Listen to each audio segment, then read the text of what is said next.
Imagine a land once flowing with milk and honey, a nation chosen by God, now shrouded in a spiritual darkness so thick you could almost feel it.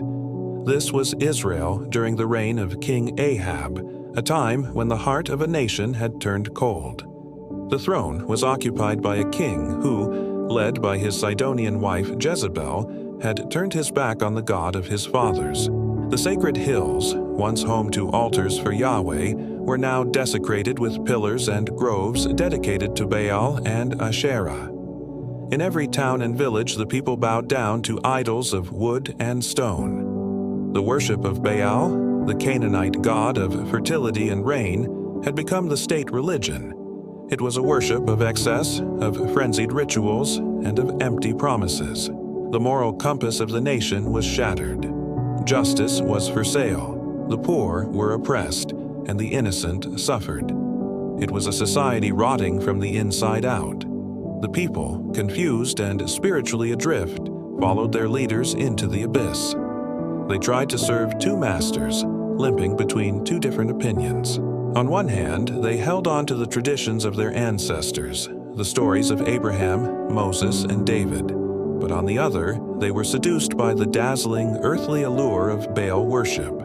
They craved the rain he promised, the prosperity he seemed to offer. They had forgotten the true source of all blessings, the one who had brought them out of Egypt and into the promised land.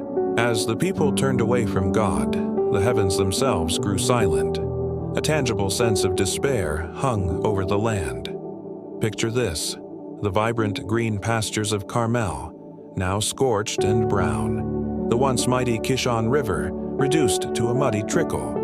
The earth itself cried out in agony, cracked and parched under a relentless sun. The sky was a brass dome, offering no relief. The promised rain never came, because the people were asking the wrong God for it. The silence from heaven was deafening, a terrifying answer to a nation that had stopped listening. Everywhere you looked, you saw the signs of this spiritual drought mirroring the physical one. Faces etched with worry, farmers gazing at empty skies, mothers struggling to feed their children. The laughter had faded from the marketplaces, replaced by murmurs of fear and uncertainty. The very air felt heavy, charged with an unspoken tension.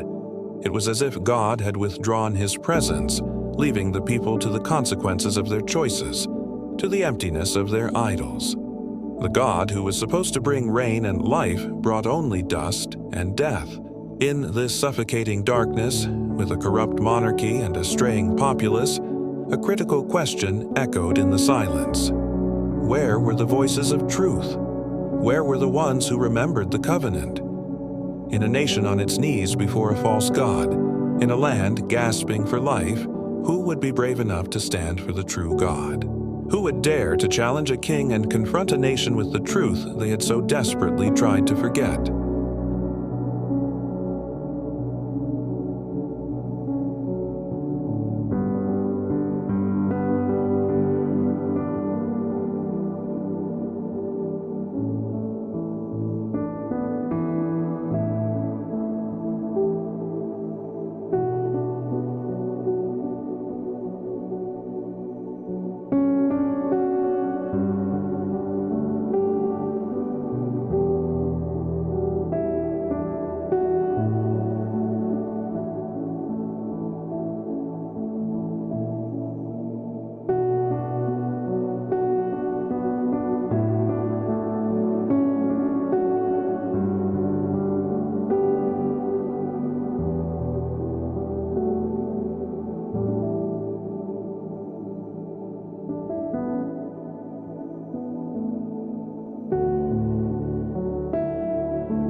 In an age shrouded by doubt, when a nation had turned its back on truth, one man stood alone, a solitary flame against a gathering storm. His name was Elijah. Picture him not in king's robes, but in a rough garment of haircloth with a leather belt cinched around his waist. He was a man of the wilderness, rugged and weathered, his eyes holding the intensity of a desert sun. But within this simple exterior burned a spirit of fire, a passion for justice, and a faith so unwavering it could command the heavens. Elijah was a Tishbite, a man from the rugged hills of Gilead, seemingly appearing from nowhere. Yet he was chosen by God for a mission of staggering importance. The land of Israel was in a spiritual crisis. King Ahab, swayed by his wife Jezebel, had led the people to worship Baal, a false deity of storms and fertility. The altars of the one true God were torn down, and his prophets were hunted and silenced. The nation was lost, adrift in a sea of idolatry. It was into this darkness that God spoke. Imagine Elijah, alone in the quiet of the wilderness, the wind whispering through the rocks. Suddenly, a voice, not of the wind, but within his soul, a divine command, clear and powerful. "Go," the Lord said, "present yourself to Ahab." This was no simple request. To confront a king, especially one as volatile as Ahab, was to walk into the lion's den. It was a direct challenge to the throne and to the powerful religious establishment Jezebel had built. But Elijah did not hesitate. His faith was not a gentle stream, it was a roaring river. He knew that the one who sent him was greater than any earthly king, more powerful than any stone idol. He was to be God's instrument, a vessel for divine truth. His mission was not just to speak, but to demonstrate. He was to show the people, in a way they could not deny, who truly held power, who truly sent the rain, and who truly deserved their worship. So, with this holy fire in his heart, Elijah set out from the wilderness. He walked towards the heart of the kingdom, towards the city of Samaria, a lone figure on a divine errand. He was on his way to confront King Ahab, to declare a drought upon the land in God's name, and to set the stage for one of the greatest spiritual showdowns in history. This wasn't just about a man against a king. It was about truth against falsehood, light against darkness. The journey had begun. Elijah's divine mission was underway, and the fate of an entire nation hung in the balance.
Three long years of silence from the heavens.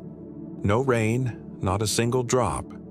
The earth was cracked and barren, the streams had dried up, and a great famine gripped the land. In the midst of this despair, two men were on a collision course, destined for a confrontation that would echo through the ages. On one side, Ahab, the king of Israel, a man who had led his people astray, embracing the worship of false gods. On the other, Elijah, the prophet of the one true God, a man hunted and hated, yet unyielding in his faith. The command came from God to Elijah. "Go, present yourself to Ahab, and I will send rain on the land." And so Elijah set out. Word of his approach reached the king, and Ahab, seething with anger, went to meet him. Imagine the scene. The powerful, richly robed king, his face a mask of fury, standing before the rugged, weathered prophet, a man who had been living in the wilderness, sustained only by God's provision. The air crackled with tension as Ahab's voice dripped with venom. "Is that you?" he sneered. "You, the troubler of Israel?" The accusation hung heavy in the dry, dusty air. The king, responsible for the nation's spiritual decay, was blaming the prophet for the consequences. It's a timeless tactic, isn't it? To shift the blame, to point a finger at the very person speaking the truth. But Elijah did not flinch. He stood his ground, his gaze steady, his voice ringing with divine authority. "I have not troubled Israel," he declared, his words cutting through the king's bluster. "But you and your father's house have, in that you have forsaken the commandments of the Lord and have followed the Baals." Feel the weight of that moment. One man, standing alone against the most powerful figure in the land. It wasn't arrogance that fueled Elijah. It was a holy courage, a deep conviction that he was standing on the side of truth. He wasn't just defending himself, he was defending the honor of God. He exposed the root of the problem. It wasn't the prophet who brought the drought, but the king's idolatry that had caused God to withhold his blessing. Elijah's courage wasn't just about speaking truth to power. It was about bearing the emotional weight of that stand. He was an outcast, a lone voice crying in a spiritual wilderness. Yet, in his solitude, he found his strength in God. He knew that even if the whole world was against him, he was not truly alone. His boldness wasn't his own. It was a reflection of the all-powerful God he served. This confrontation wasn't the end of the story. It was the prelude to an even greater demonstration of God's power on Mount Carmel. It was a pivotal moment that forced a choice upon the nation. Elijah's stand reminds us that sometimes the most courageous thing we can do is to simply speak the truth, even when our voice shakes, even when we stand alone. It's a testament to the fact that one person, aligned with God, can confront a corrupt system and be a catalyst for change.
Imagine a nation teetering on the edge, a land once flowing with milk and honey, now parched by a 3-year drought, a physical reflection of a deeper spiritual famine. The people of Israel, torn between their ancestral faith and the seductive worship of a foreign god, Baal. In this moment of national crisis, one man stands against the tide. His name is Elijah. Elijah, a rugged prophet of the Lord, strides before the conflicted King Ahab with a divine challenge, one that will echo through eternity. Enough of this wavering, his voice rings out, firm and resolute. Gather all of Israel to Mount Carmel, and bring them with you, the 450 prophets of Baal, who eat at Queen Jezebel's table. Let us settle this, once and for all. The decree goes out. A river of humanity flows towards the majestic peaks of Mount Carmel. Picture it, the mountain rising sharply from the coastal plain, its rocky slopes and green-draped summit overlooking the Great Sea. The air is thick, not just with dust from thousands of shuffling feet, but with a palpable tension, a mixture of fear, doubt, and a desperate flicker of hope. This isn't just a gathering, it's a spiritual showdown. At the summit, 2 altars are to be built. On one side, a spectacle unfolds. The 450 prophets of Baal, draped in their ceremonial robes, move with arrogant confidence. They are the religious elite, backed by the power of the throne. They select their bull, meticulously arranging the wood on their altar. The crowd watches, a sea of upturned faces, their expressions a mix of awe and uncertainty. These are the prophets they've been taught to revere, the priests of the god who supposedly controlled the rain and the harvest. Their chants and rituals are elaborate, their confidence almost intoxicating. They are a force to be reckoned with, a vibrant, powerful display of pagan worship. On the other side stands Elijah, alone. He is not adorned in finery. There is no entourage surrounding him. He is just one man, weathered by the wilderness, his eyes holding the quiet fire of unshakable faith. He watches the spectacle, patient, his presence a stark, silent contrast to the flamboyant chaos of the prophets of Baal. He represents a seemingly forgotten god, a faith whispered in secret but now brought into the glaring light of day. The stage is set. 2 altars, 2 bulls, 2 gods, but only one can be real. Elijah steps forward to address the anxious multitude. "How long will you waver between 2 opinions?" he thunders, his voice cutting through the nervous murmurs. "If the Lord is God, follow him, but if Baal is God, follow him." The people are silent, the weight of the question hanging heavy in the air. Then Elijah lays down the terms of the contest, a challenge so simple, yet so profound. "You call on the name of your God, and I will call on the name of the Lord, the God who answers by fire. He is God." A murmur ripples through the crowd. Fire from heaven, an undeniable sign. The people find their voice, and in a single unified cry, they agree. "What you have said is good." The suspense is almost unbearable. The prophets of Baal have the first turn. They are ready. The crowd holds its breath. The sun beats down on the silent mountain, a silent witness to the epic confrontation about to begin. Who will answer? The powerful, state-sponsored Baal, or the God of a lone, defiant prophet?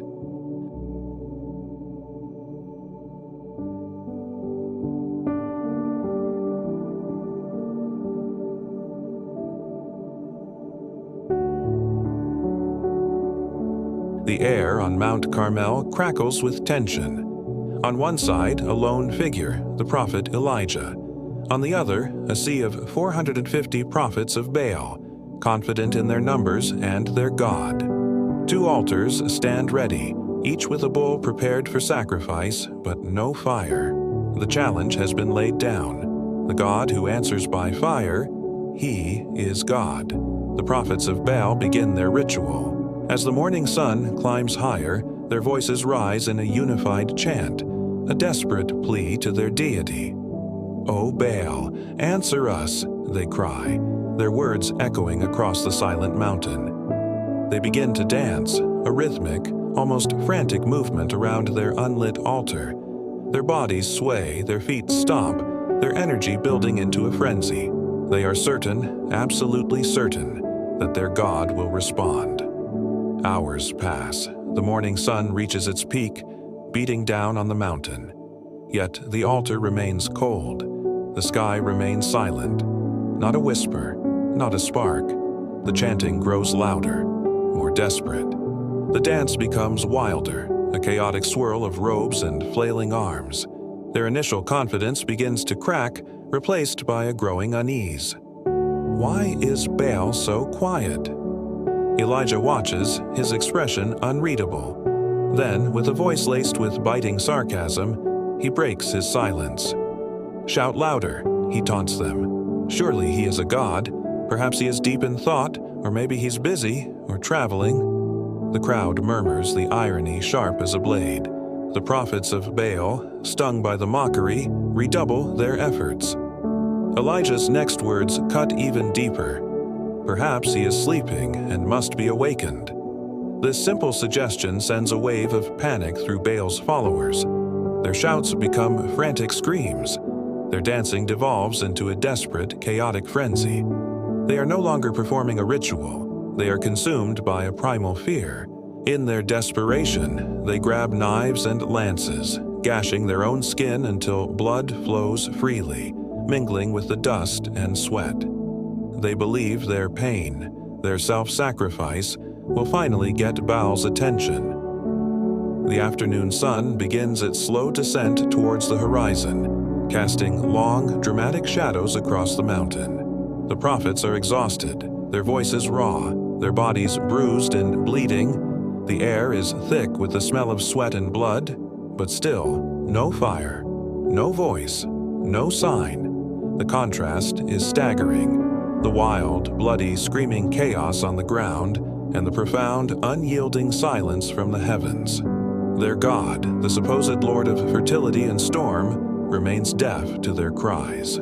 The sky that was meant to rain down fire offers nothing but empty, blue expanse. Their energy is spent. Their voices fade to hoarse whispers. Their bodies slump in defeat around the cold, untouched altar. The great challenge has reached its climax, not with a bang, but with a deafening silence. The futility of their prayers hangs heavy in the air, a stark and powerful testament to the emptiness of their faith. All eyes now turn to Elijah. His moment has come. What happens next is a story for another time, but the lesson from Mount Carmel is timeless. It's a powerful reminder to examine where we place our trust.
The prophets of Baal have finished their frantic display.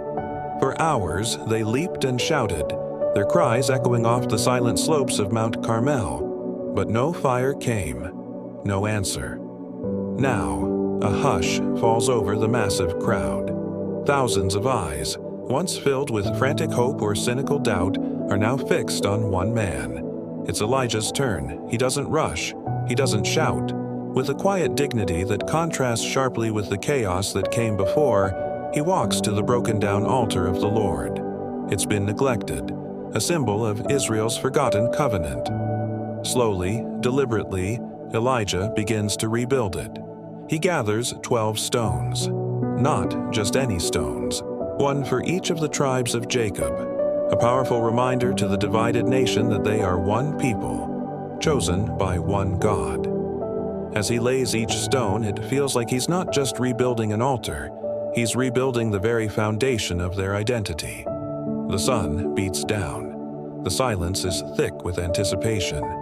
What will he do now? Will he dance? Will he shout louder than the prophets of Baal? No. He does something utterly baffling. He commands the people, "Fill 4 jars with water and pour it on the offering and on the wood." The crowd murmurs. Water? In the middle of a 3-year drought? It's the most precious resource they have. But they obey.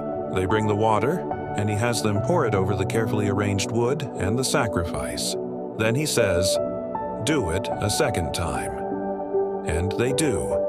The water darkens the wood, soaking it completely, pooling at the base of the altar. A second time? What is he thinking?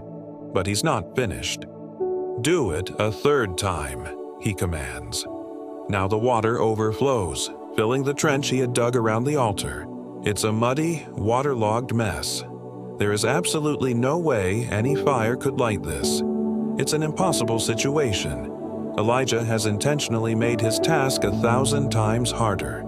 He is cornering himself, leaving no room for doubt, no possibility of a trick. Either God will show up in a spectacular way, or Elijah will be utterly humiliated. The air is still. You can almost hear the collective heartbeat of the nation.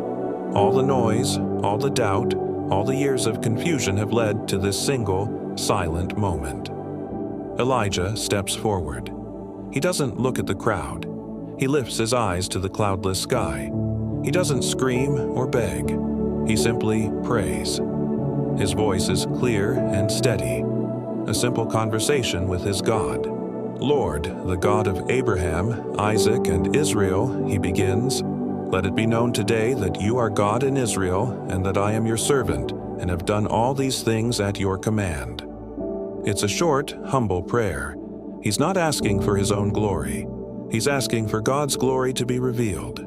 He continues, "Answer me, Lord, answer me, so these people will know that you, Lord, are God, and that you are turning their hearts back again." That's it. No theatrics. Just a simple, direct plea filled with unwavering faith. He has done his part. He has rebuilt the altar. He has prepared the sacrifice. He has made it humanly impossible. Now, he stands in the quiet stillness, waiting for the God who answers by fire. The entire nation holds its breath, their eyes shifting from the water-drenched altar to the empty sky, waiting for the impossible. What happens next would change everything.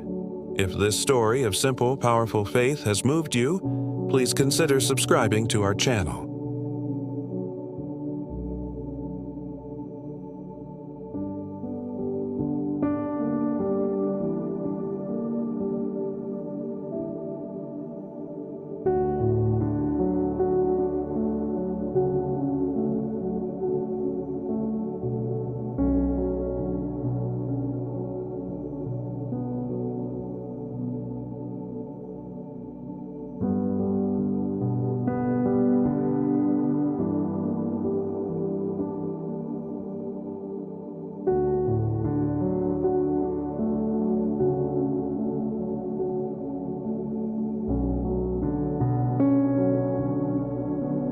Background music begins, low, tense, and expectant. Imagine this, a mountaintop, baking under the relentless sun, Mount Carmel. A nation stands divided, their hearts torn between two loyalties. On one side, a lone prophet, Elijah, his face etched with conviction. On the other, 450 prophets of Baal, confident and mocking. The air is thick with tension. A challenge has been laid down, a divine showdown to prove who is the one true God. The prophets of Baal go first. From morning until noon, they dance and shout, a frantic, desperate chorus calling upon their God. "O Baal, answer us," they cry, gashing themselves with swords and spears in a frenzied ritual. But there is no voice. No one answers. The sky remains a silent, empty blue. Elijah watches, his patience a stark contrast to their chaos. He even taunts them, "Shout louder." Perhaps he is deep in thought, or busy, or traveling. Maybe he is sleeping and must be awakened. Their efforts only grow more desperate, but the silence from their God is deafening. The sun begins its descent, casting long shadows across the mountain, and their hope fades with the light. Now it is Elijah's turn. With deliberate calm, he steps forward. He isn't rushing. He rebuilds the altar of the Lord that had been torn down, using 12 stones, one for each tribe of Israel. He digs a trench around it, large enough to hold 2 seahs of seed. He arranges the wood, places the sacrificial bull upon it, and then gives a command that seems utterly insane. "Fill 4 large jars with water and pour it on the offering and on the wood." Not once, not twice, but 3 times they do this until water soaks the sacrifice, fills the trench, and runs down the sides of the altar. Everything is drenched. From a human perspective, he has made it impossible for the wood to catch fire. This is not a trick, it's a demonstration of absolute faith. As the time for the evening sacrifice approaches, Elijah steps toward the waterlogged altar. The crowd holds its breath. He doesn't shout or dance. He simply lifts his eyes to the heavens and prays. His voice is clear and steady, cutting through the silence. "Lord, the God of Abraham, Isaac, and Israel, let it be known today that you are God in Israel, and that I am your servant, and have done all these things at your command. Answer me, Lord, answer me, so these people will know that you, Lord, are God, and that you are turning their hearts back again." It is a simple, powerful prayer of faith, and then it happens. Music swells dramatically, then cuts to near silence with a low, rumbling hum. A flicker, a flash. From the clear evening sky, fire descends. This is no ordinary flame.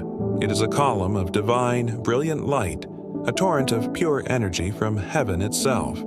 In breathtaking slow motion, it strikes the altar. It doesn't just burn the offering, it consumes it.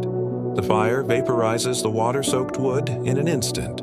It licks up the 12 heavy stones of the altar, turning them to glowing dust. It devours the very soil beneath. And then, with a final hissing roar, it drinks every last drop of water from the trench, leaving it bone dry.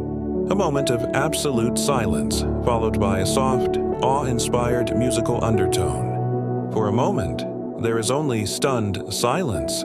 The heat washes over the crowd, but it is the awe that presses them down.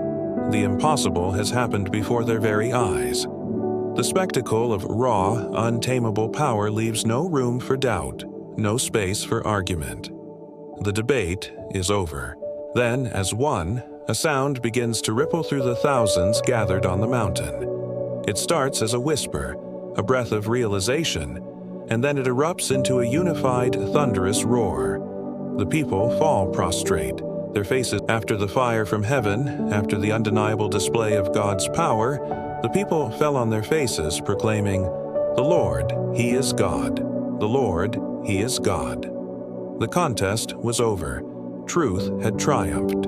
But the work wasn't finished. Elijah then commanded the people to seize the prophets of Baal. Not one was to escape.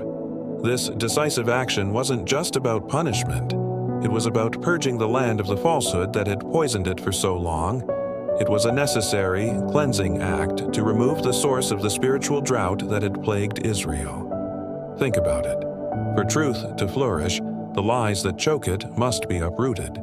It's a powerful symbol of the victory that comes when we decisively turn away from deception and fully embrace what is true. With the false prophets removed, Elijah ascended Mount Carmel once more. But this time, it wasn't for a confrontation. It was for prayer. He bowed down to the ground, putting his face between his knees in a posture of deep humility and intense intercession. He sent his servant to look toward the sea, not once, not twice, but 7 times. 6 times the servant returned with the same report, "There is nothing." But Elijah didn't waver. His faith, bolstered by the miracle he had just witnessed, was relentless. He knew the same God who sent the fire could also send the rain. This teaches us about the persistence required in prayer. Sometimes the answer doesn't come on the first try, but faith keeps asking, keeps seeking, and keeps knocking, trusting that God's timing is perfect. On the 7th time, the servant returned with a glimmer of hope. "A cloud as small as a man, his hand is rising from the sea." A tiny cloud. To anyone else, it might have seemed insignificant, a mere wisp against the vast, empty sky. But to Elijah, it was everything. It was the sign he had been praying for, the first drop of a coming deluge of blessing. He immediately sent a message to King Ahab, "Hurry and go down before the rain stops you." This small cloud represents the beginning of God's restoration. Often, revival doesn't start with a thunderous storm, but with a small, seemingly insignificant sign of hope. It's a reminder to never despise small beginnings, because in God's hands, the smallest flicker of faith can ignite a downpour of renewal. And then it happened. The sky grew black with clouds and wind, and a heavy rain began to fall. The rain. After 3.5 years of agonizing drought, the heavens opened up. Can you imagine the relief? The scent of rain hitting the parched earth, the sound of water rushing through dry riverbeds, the feeling of life returning to the land. This wasn't just weather. It was a physical manifestation of God's mercy and forgiveness. The drought had been a consequence of the nation's idolatry, and the rain was the result of their repentance. It signifies that when we turn back to God, when we cleanse our hearts of the idols that distract us, He is faithful to wash away the barrenness in our lives and bring seasons of refreshing and restoration. This incredible story, from the fire on Carmel to the first drops of rain, is a timeless picture of repentance and revival. It shows us a clear path. Confront the falsehoods, commit to the truth, pray with persistent faith, and watch for God's hand to move. The victory over falsehood isn't just a one-time event. It's the gateway to restoration. Just as the rain brought life back to the land of Israel, a genuine return to God can bring life back to our souls, our families, and our communities.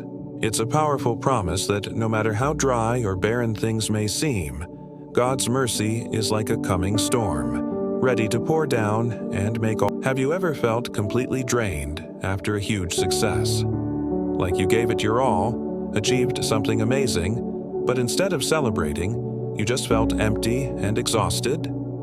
If so, you're in good company. Today, we're looking at one of the most powerful prophets in history, Elijah, right after his greatest triumph, and we're going to see a side of him that's surprisingly human and incredibly relatable. We just saw Elijah on Mount Carmel, calling down fire from heaven, a spectacular display of God's power that left everyone in awe.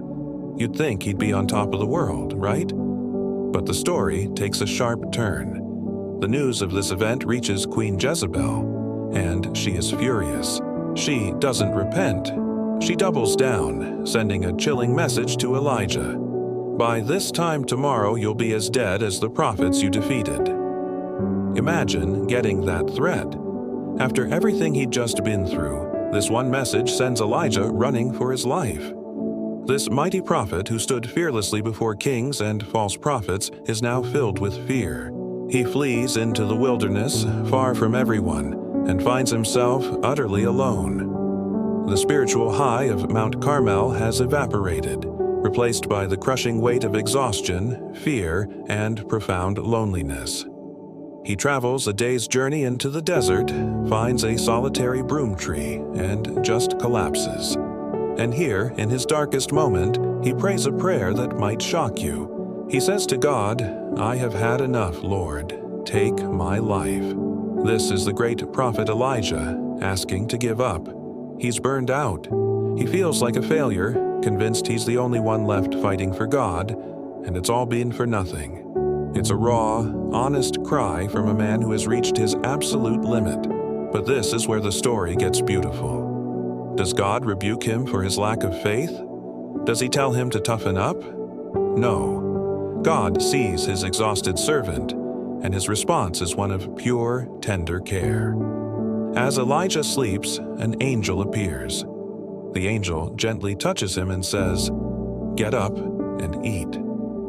Elijah looks, and there, right beside him, is a cake baked on hot coals and a jar of water. It's a simple meal, a divine provision for his most basic needs. He eats, he drinks, and he lies down again, still overwhelmed. The angel comes a second time, touches him again, and says, "Get up and eat, for the journey is too much for you." God knew. He knew the physical, emotional, and spiritual toll the battle had taken. He didn't start with a theological lecture. He started with food, water, and rest. He met Elijah's physical needs first, understanding that a weary body can lead to a weary soul. This part of Elijah's story is such a powerful reminder for all of us. It's okay to be tired. It's okay to feel overwhelmed, even after a victory. It's okay to admit you've had enough. God isn't surprised by our humanity. He created it. And in those moments of burnout, He doesn't abandon us. He meets us right where we are, not with judgment, but with gentle care, with the spiritual equivalent of a warm meal and a place to rest. He reminds us that He provides the strength for the journey ahead, especially when we feel like we can't take another step. So, if you're feeling like Elijah under that broom tree today, take heart. You are not alone. God sees your exhaustion, He hears your cry, and His comfort is near.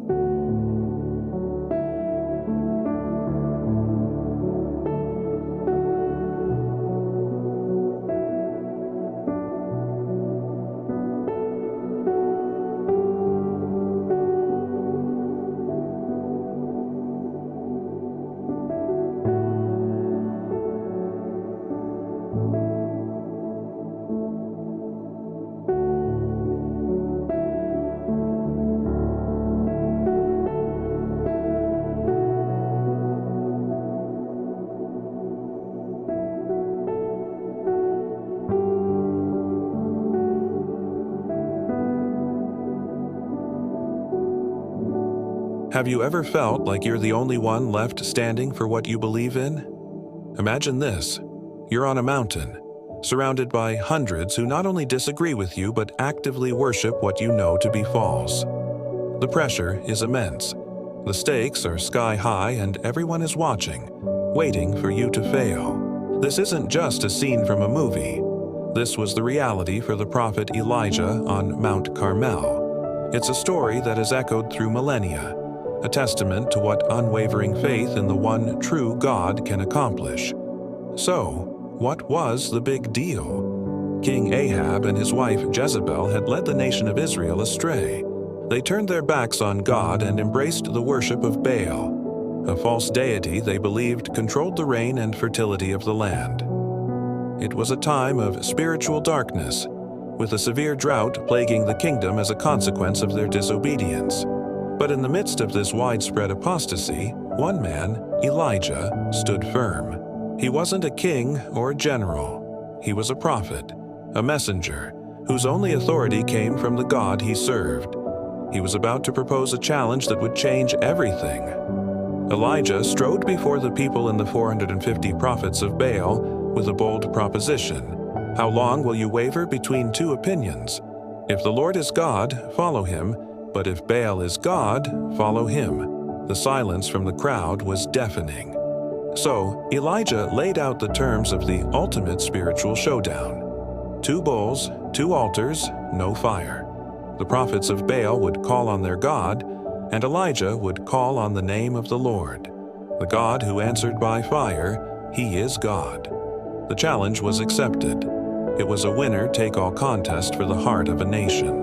From morning until noon, the prophets of Baal put on a frantic display. They cried out, "O Baal, answer us!" They danced, they leaped, They shouted around their altar, but there was no voice, no answer, no sign that anyone was listening. As the hours dragged on, Elijah couldn't resist a little holy taunting. "Shout louder," he suggested. "Perhaps he is deep in thought, or busy, or traveling. Maybe he is sleeping and must be awakened." His sarcasm highlighted the absurdity of their idol worship. Goaded by his words, they became even more desperate, working themselves into a frenzy. But the sky remained silent and empty. The silence was Baal's only answer. Then it was Elijah's turn. His approach was completely different, calm, deliberate, and full of faith. First, he repaired the altar of the Lord, which had been torn down, using 12 stones to represent the 12 tribes of Israel. He was not just performing a miracle.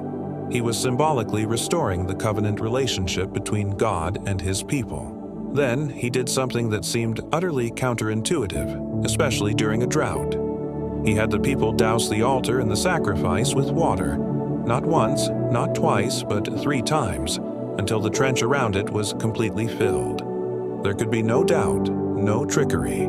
If this wood was going to burn, it would require a power far beyond human explanation. With everything prepared, Elijah stepped forward and offered a simple, powerful prayer. It wasn't a loud, frantic plea. It was the confident request of a servant to his master. "Lord, the God of Abraham, Isaac, and Israel, let it be known today that you are God in Israel and that I am your servant and have done all these things at your command. Answer me, Lord, answer me, so these people will know that you, Lord, are God, and that you are turning their hearts back again." He wasn't seeking glory for himself, but for God's name to be honored and for his people to return. And then it happened. Instantly, the fire of the Lord fell from heaven.